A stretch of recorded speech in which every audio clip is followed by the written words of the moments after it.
Alright, so I'm going to start out with a large Pro hook guide, slide it on the tube, or on the tube adapter, and I'm using a Type 4 Sync Nano tube.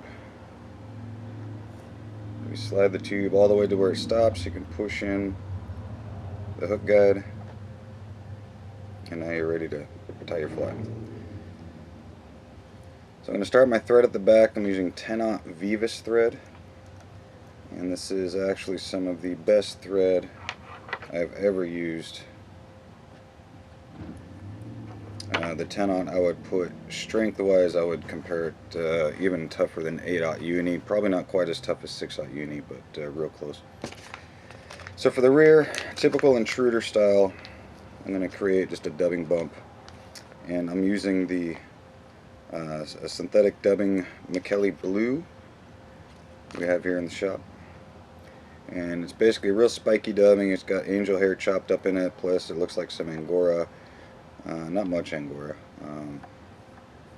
Just a real spiky dubbing.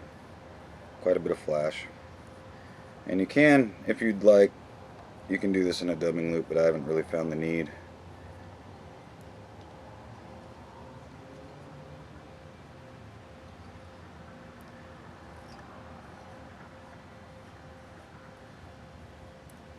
And I'm usually pretty generous with this bump.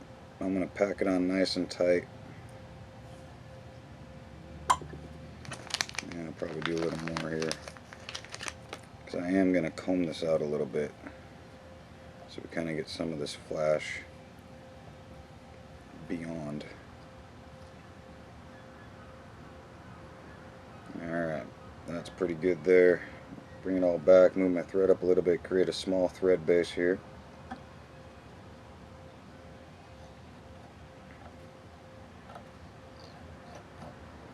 And now you can either brush it out now or later when you put the fox on, but for this I like this ultimate dubbing brush. Herl supplies them. We stock them here in the shop.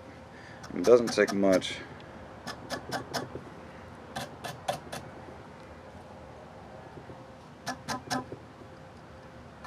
What I'm doing, I'm just turning the tube on the adapter.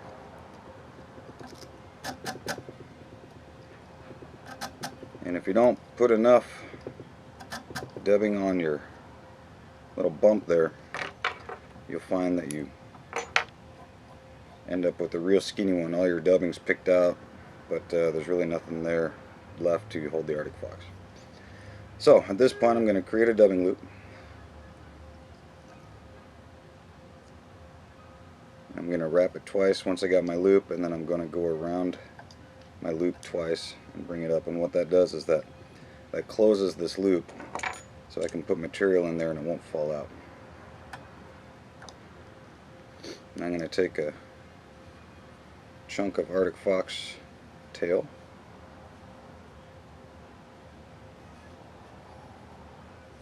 a little clump there,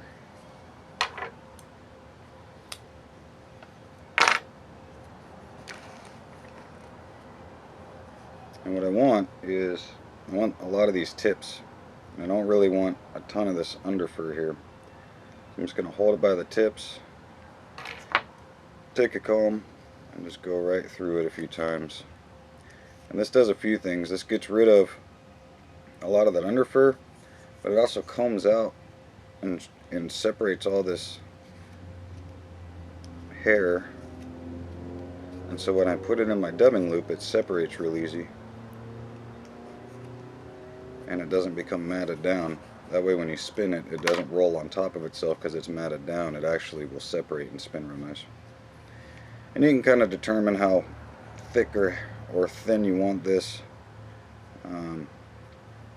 So keep in mind, the more stuff you have, the more water this will soak up and the harder it will be to cast. On the other hand, if you don't get enough on there, it's not going to prop up any of your ostrich. So I'll show you. This is about usually what I do. I don't find it too hard to cast at all, especially when we're just using these tips here. And then we're going to want to just kind of measure it out here. And that's about I usually like to even it up with the back of the hook guide. You can go a little shorter, a little longer, but usually right about the back of the hook guide is where I'm after. So I'll open my dubbing loop here, put the hair in,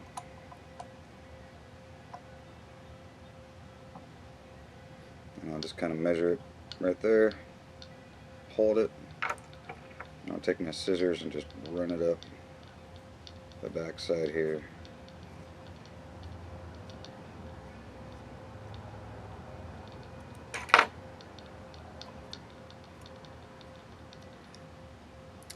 And then I've got my little butt ends. Now I'll just take a second here and separate this a little bit with my forefinger, thumb. You can use scissors, you can use whatever you want. When you use the closed loop like this, you can actually just use your fingers most of the time to separate it. Alright, that looks pretty good there.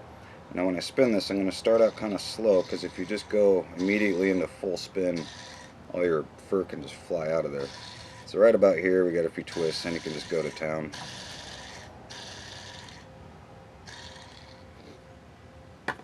Now I'll take a comb and just kind of make sure it's all nice and separated. A lot of those fibers can get caught in the thread, and so just by combing it out, you can make sure that you get as much of these tips out of that thread as you can. And this is actually a pretty good testament to this Veevus thread. I'm actually raking the thread with the comb teeth, and it's not breaking. A lot of times 10-aught will just not withstand a dubbing loop whatsoever. And you can see that we get quite a few turns on this dubbing loop, and this thread's just holding strong. So my recommendation. It doesn't come in a whole lot of colors yet. They added more this year. Last year they just had black, white, and red. I think this year now they've got olive, hot yellow, hot orange, and maybe a couple others. But black and white are pretty much the only colors I use anyway. The hot orange is actually kind of nice if you're doing brighter flies. Alright, so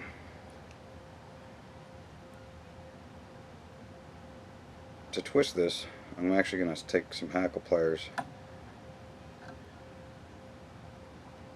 and grab the thread. I can take off my dubbing spinner and just start making wraps here. And so I've got one wrap. I'm going to pull it all back with my fingers. After each wrap, pull it back.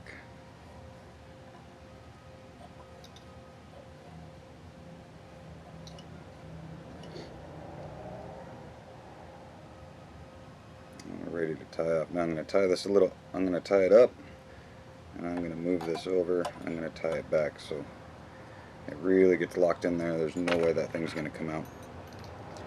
If you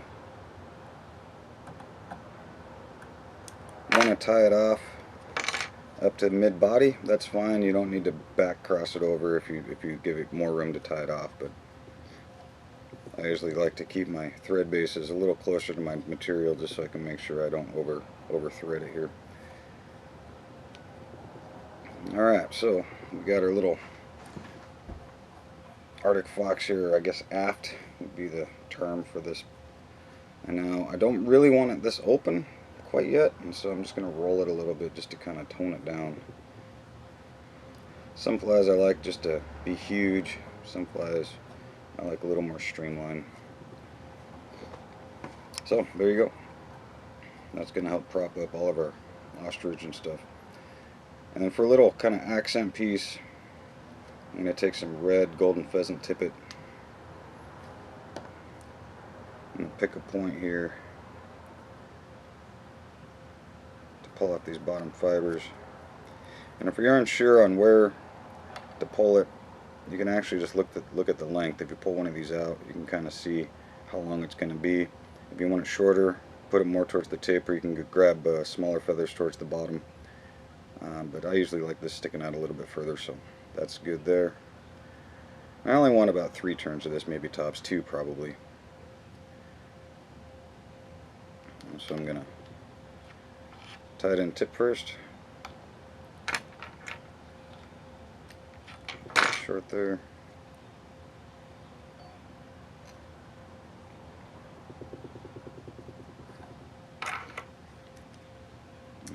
take my scissors and run it down the top side, and that folds everything to the rear, you can see. And I'll just wind it right up tight next to my Arctic fox.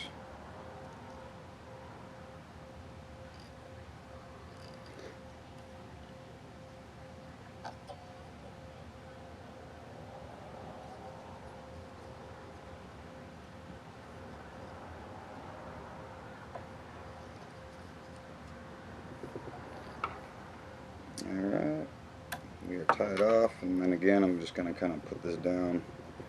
I want it to I don't want it to look like two separate steps of tying. I kind of like it to blend in a little better and kind of make it look like it was maybe tied in with the Arctic fox there. So we just kind of smash it a little bit. That'll give you that effect. Alright, now it's time for some ostrich. And so here I tend to I like different colors, so I'm going to do like 3 on each side, or this is 4 on each side of this lilac.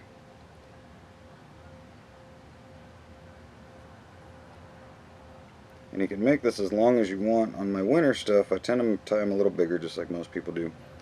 And so I usually have it about to the end of my tube adapter. It's kind of where I like it to be.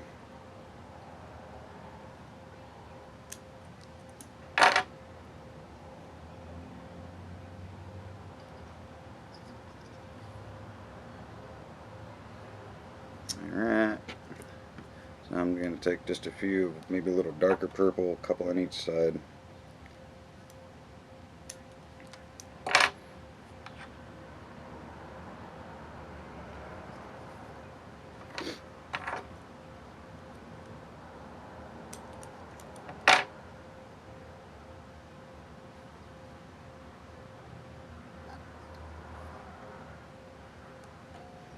And then I'm going to take some blue. This is actually Rhea. Do like 3 of those. Like this, more like a turquoise, I guess. This Rhea, it's kind of tough to get. When I see it, I grab it. Every once in a while, we'll stock it here in the shop. But it's really hard to find consistent, good, long Rhea feathers. It's much easier to find really consistent, like good quality Spey, quality ostrich herl. Alright, so that's probably good. What I did is I just tied them on either side. So there's a couple ways you'll see people do this. You know, this, we V'd it on each side. I've seen, and I've also done where you can just put it over the top and lay it over the top. You can go all the way around. I tend to just kind of like it on either side because I'll be in the round here in the front of the fly. So I kind of like this to be just a little less flashy. And then in here, sometimes if I want a fly that has a little more flash to it, I use this DNA Holofusion, and I'll show you. This stuff works really good. If you just take 3 single strands and tie it in with your ostrich, it's stiff enough to where it kind of holds its own. You know, stays up there with the ostrich, but it's soft enough to where it actually moves pretty good and does a good job creating some action. You can use crystal flash, you can use some other stuff, but this stuff I've really found to be kind of the best all-around stiffness and texture.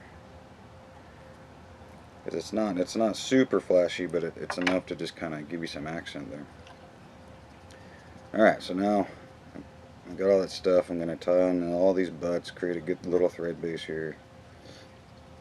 And right now you kind of got to pick where you're going to stop your thread. So what we're going to do here is we're going to put in one of the Pro Tube Tungsten donuts. And so I'm going to put it on here and just kind of see how actually big you want this fly. You know, if you want a smaller fly, you obviously don't put as much body on it. A bigger fly, you can move it out here. So we'll call this a big fly, and I'll bring it out to about there. So I'll stop my thread where the end here is going to be. Alright, for our body, I'm going to use strung saddle over some Mirage. So I'm going to tie in a piece of Brassie wire. This is blue.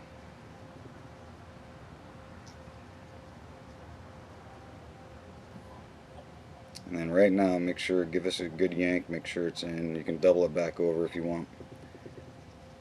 And up towards the front here, I'm going to tie in some of this Mirage Opal large tinsel, and give yourself plenty. It is actually, it'll use more than it seems, and if you don't cut enough, it can be kind of a pain having to unwrap your entire body and then cut a longer piece. I'm going to tie that in here. I'm going to start wrapping it towards the back.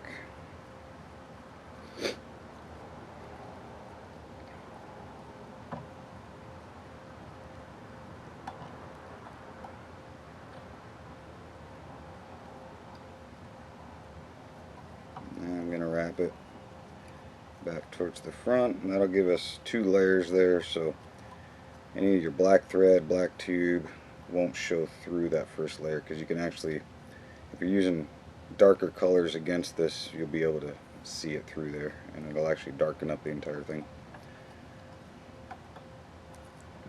Alright, so tie it off, clip it off,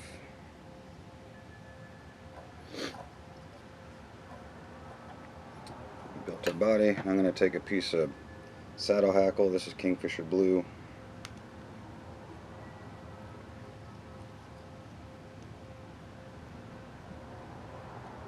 I'm going to tie it. You can see I've actually tied it in the middle. There's some black thread surrounding on each side. I'm going to do 2 wraps over that black thread. I'm just going to move it back after that. Now, sometimes these can get kind of short, so it is a good idea to have a pair of hackle pliers around where you can grab this. So we're reverse wrapping it just like we would a woolly bugger stimulator. And once you get it up top, you can grab it with your wire. And I didn't get it very tight, so we're going to try that again.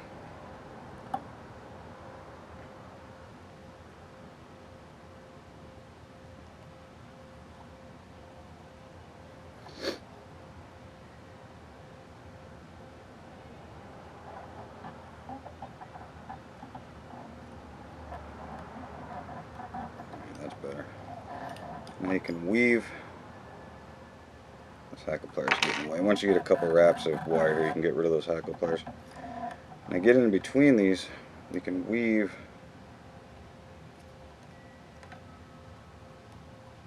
your wire kind of back and forth, and it will get through most of these little barbs. And once you get up to the front, tie it off. And what I'll do is when I tie it off, I'll make like 3 or 4 wraps, clip it short, and then bring it back, pull that tag end back, and then make a couple more wraps over it.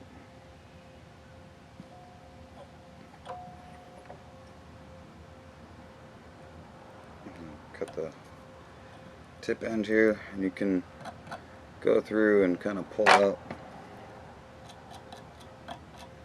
some of those fibers you trapped.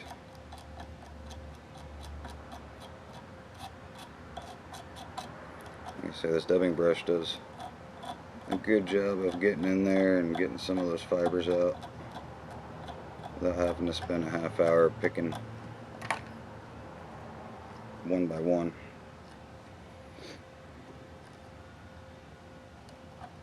Alright, so there's our body. The body's done. Now at this point, I'm going to actually whip finish. And we'll see, we've got a little thread base. These cones aren't counter drilled, so this will actually stop at this thread. And so if this bugs you, you can put a little bit of dubbing right there, and I can show you that. If you tie it in real short, this will butt right against this hackle, but if you have any kind of thread base there at all, this will just stop in front of it. So sometimes that can create a bit of a gap, so you can just put on a little bit of the dubbing that you're using, different color, whatever you want to do, and just tie it right over the top of that.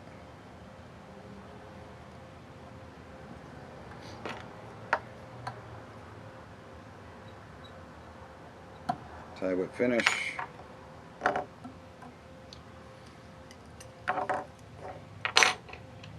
Cut off your thread, and then you can slide this donut on and see it kind of butts up against everything there.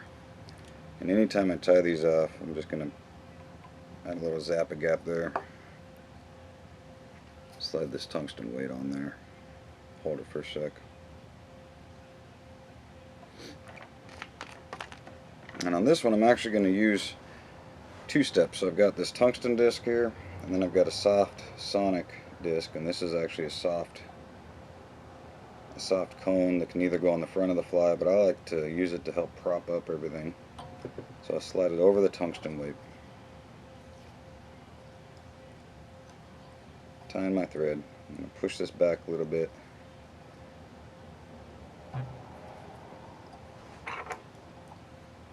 And so what this kind of does is, it does a couple things. It helps prop up material, obviously, but all of your soft feathers, Marabou, thinner ostrich, it's not actually going to hit directly in a hard piece of metal. It's got some softer plastic here to kind of cushion the impact. And so your flies will actually last a little longer this way, especially in really cold weather. Soft materials tend to really not like cold weather, especially Marabou. Marabou breaks real easy in the wintertime. And so this will just kind of help ensure everything's nice and cushioned there, and it'll keep your flies around a little longer. So now we're going to add our second set of Artic Fox here, so I'm going to do another dubbing loop, wrap it twice, bring it up.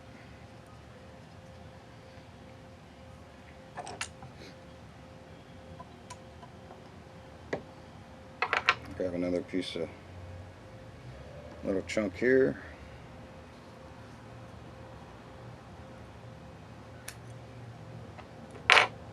And once again, make sure you got good tips on that thing. Grab the tips, comb it out.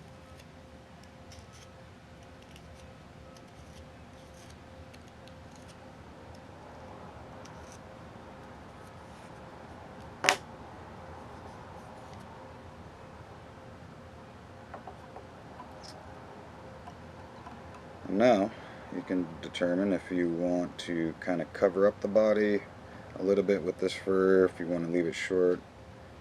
I usually go almost to the end of the body here. This one I may tie a little long.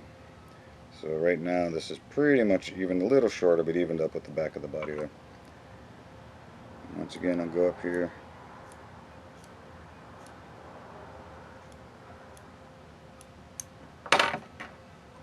Cut the butt sections and spread it out.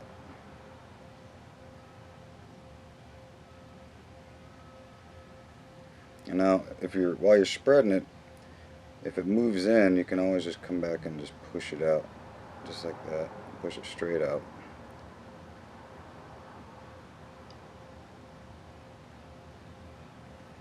And once again, start off kind of slow until some of this gets captured by the thread. Then you can just go to town.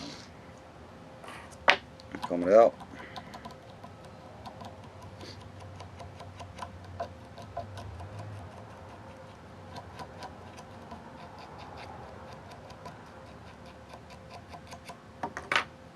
And check your comb. If you don't have any hair in this comb, it's secured really well. If you're losing hair, try to find out right away And look at that comb. If you're losing hair while you comb it out, give it a few more twists and it should be fine.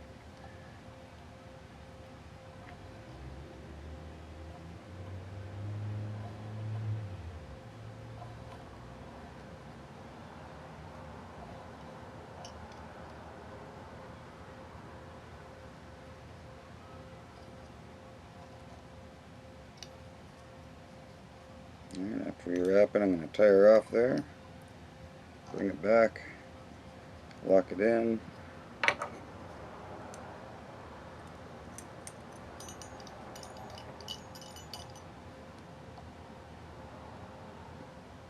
Trim it.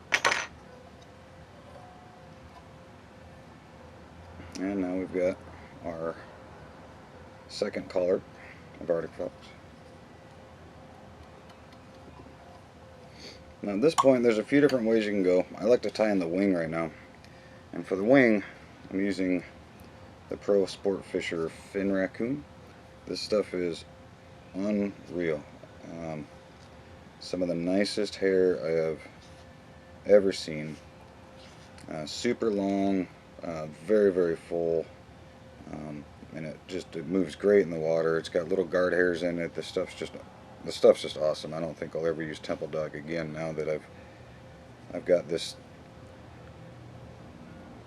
And you can see I've got guard hairs in there. I've got this kind of underbody stuff. Moves super good in the water. Really soft, but it's also really durable. And so I'm going to cut my wing here.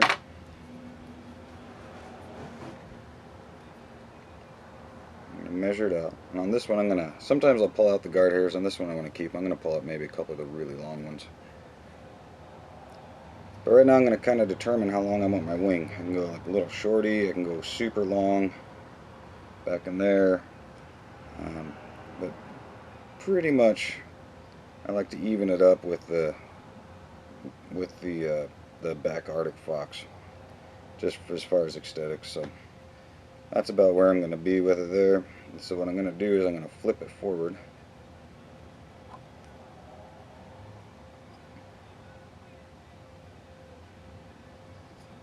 Tie it in. I got 5 good wraps there. I might just cut this down just a little bit. I'm going to bring it back over.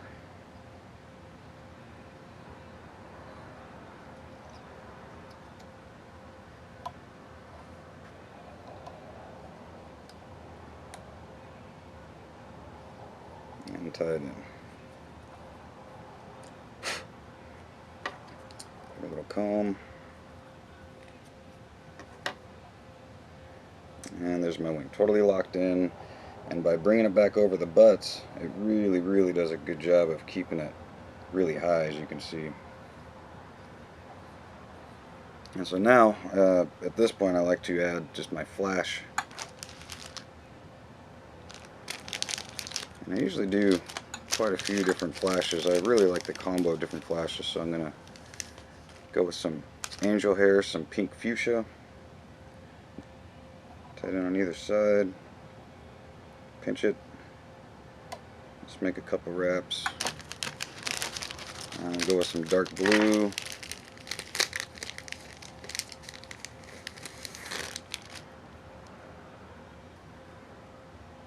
Move it on either side.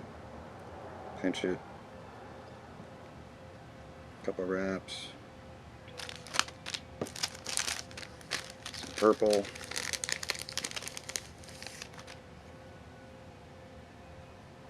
On either side, pinch it, make a couple wraps,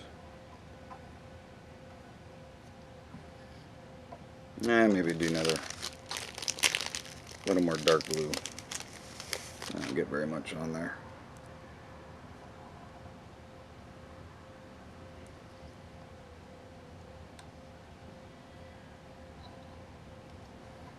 Alright, so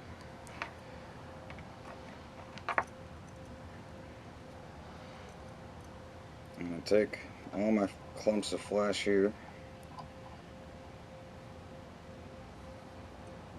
I'm just going to kind of start at the wing and cut them at an angle and kind of go back and forth like this. just to make sure I don't whack it off all in one chop. It really looks bad, but if you can kind of taper it like that, it can look good. And I'm going to comb it, make sure it's all separated. And after you comb it, usually you'll get a couple longer ones that you got to cut back again. And that one turned out pretty good. Now for the topper, I'm going to take some blue Crinkle mirror flash. I'm going to take 2 strands and tie them in on the very top.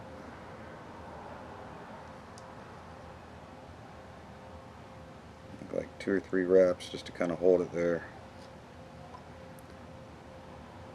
I'm going to flip it over.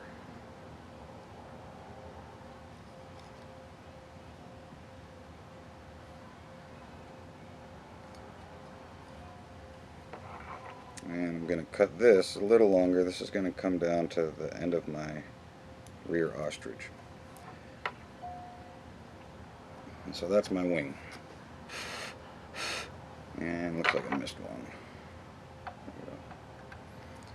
So you can see so far, it's turning into a pretty cool fly. And this fin really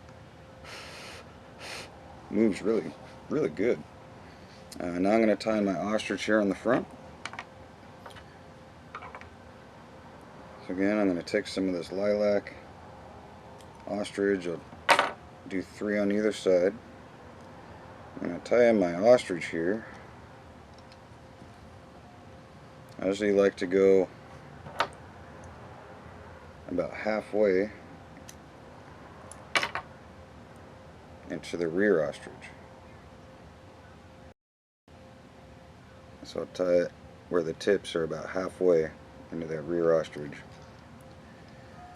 And I'm not totally set on, you know, it's got to be exactly that length, otherwise I'm not happy, but you know, it's aesthetically it looks good that way, I think, and it doesn't interfere with what this is doing, so they won't knot up and tangle up back there.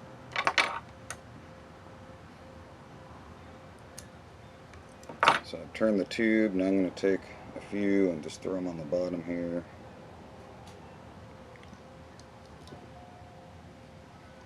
Yeah, let's see here.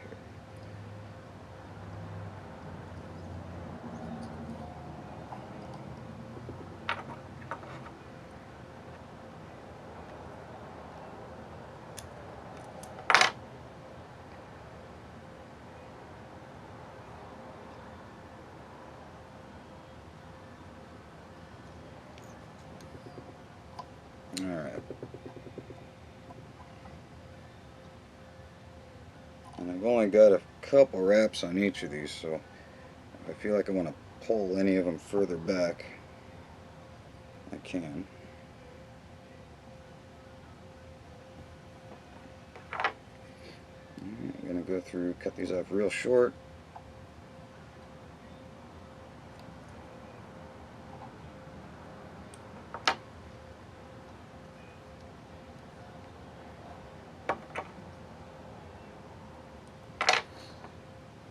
Alright, and I'll take a few of my little blue rhea feathers here. You could use ostrich too if you want, that's fine.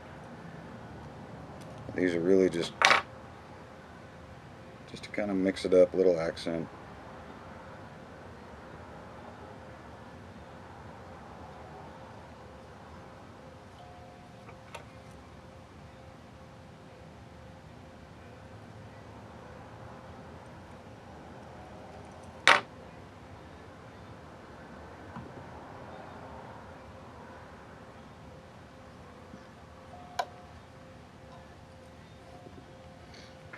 And I'll do a couple darker purples too.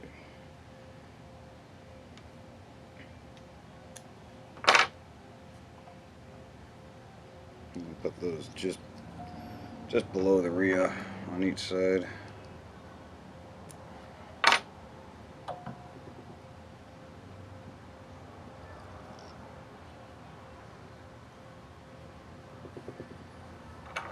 Alright, clip it off.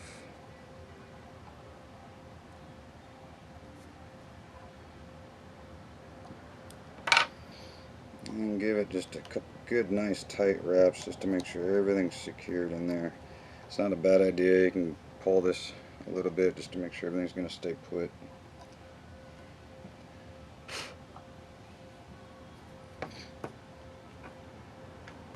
Alright, now for a Marabou up top here.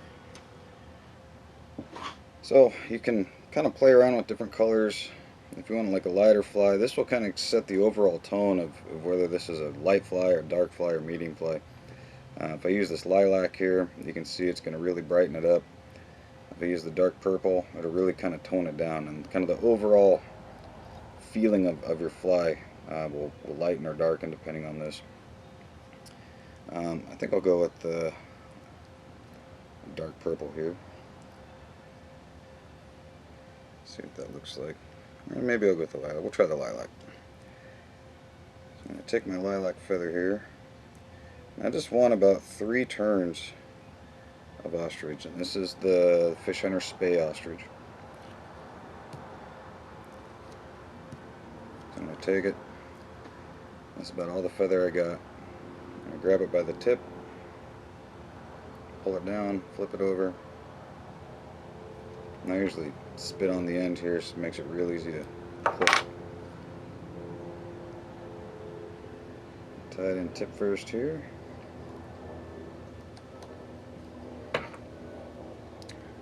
Right here, just give it a little pull, make sure it's not going to come out on you. Take your scissors, real lightly, just kind of bed that top end down.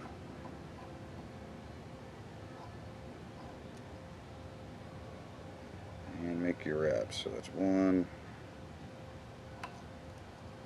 And if it jumps a little bit because of all this thread, that's fine. Just make sure it's on there real tight.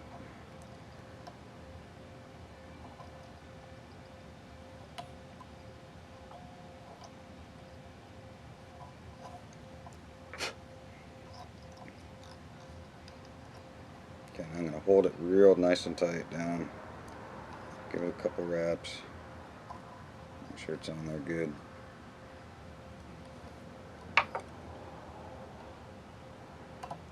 Clip it in close. And now I'm going to just throw just literally like 2 turns of Schlappin on here.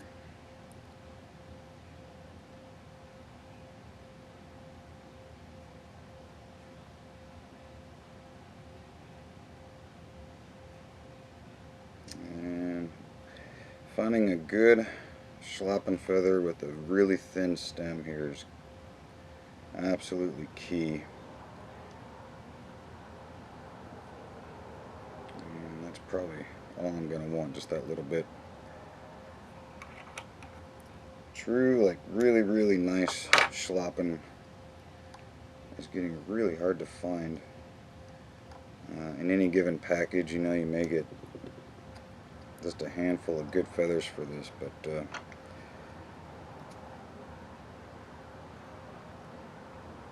it really does kind of really finish the fly off nicely.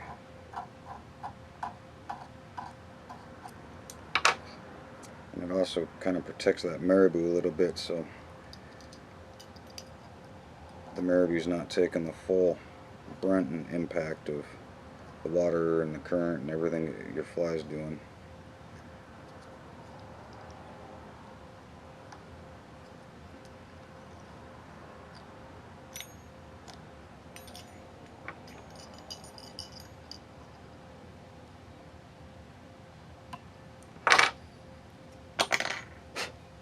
Alright, there we go.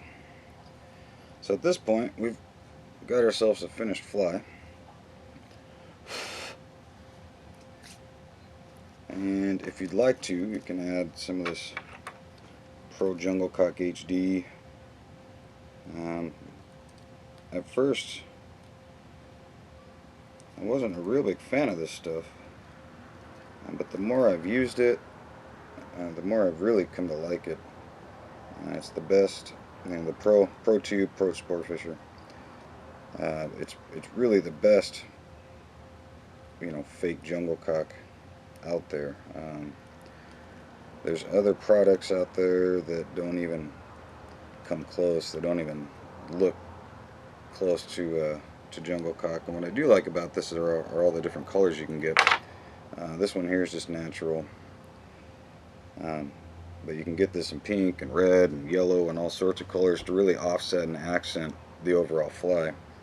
And so if you decide that you just want a little kind of highlight color somewhere, like we could actually use red and it'd make this red pheasant tippet really stand out nice. But for this one I'll just use the natural. Put one wrap on. Get my second one out.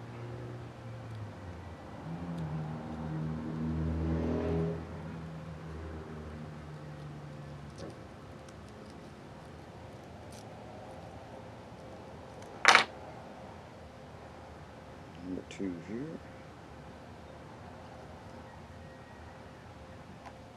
Alright, so I got 3 turns on these. You can kind of play with it, see if you want them angled up, down, straight. This looks pretty good to me here, just kind of traditionally straight. So make sure these are good and tight. Now the easiest way I found to cut these off is to use a razor blade, but you really got to be careful not to cut your thread. So I'll just come and just touch them with the razor blade. You can feel them kind of clip off of there.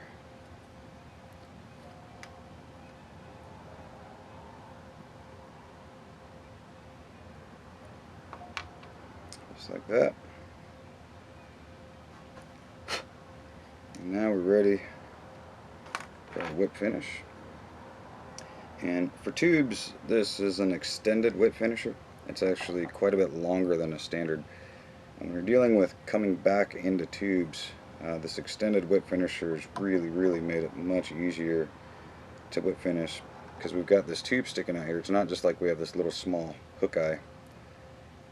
And so getting past that tube, you can see how easy this is.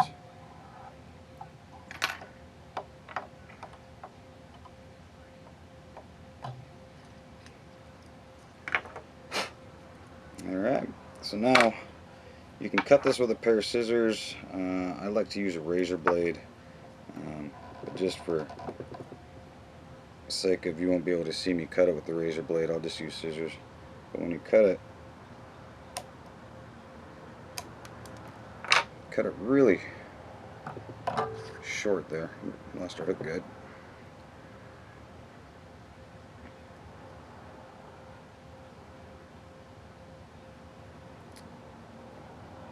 The problem with scissors is you can collapse this hole, so what I like to do if I cut it with scissors, I like to come back, kind of reopen the hole.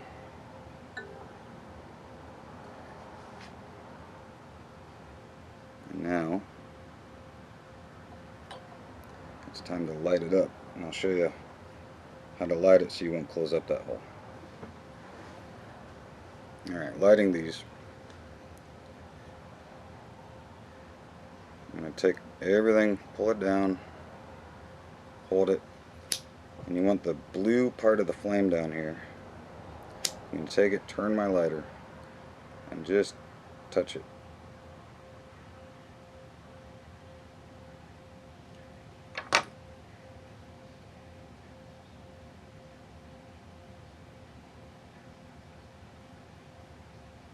And put it on the adapter. You can kind of open it up again, but just by barely touching it, you won't close up that hole.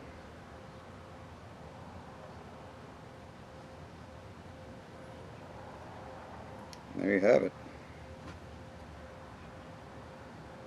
An intruder using fin Raccoon.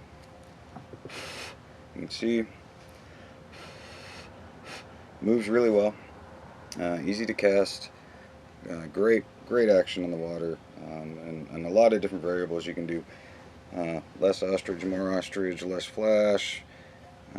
Like I said, million different things you can do with this fly here, but it keeps a great profile in the water. It stays really big, and every single part of this just kind of moves back and forth in the water column. Moves great on the inside seams too, when there's not a lot of current. This will really swim well in slower currents. So. Thanks for watching.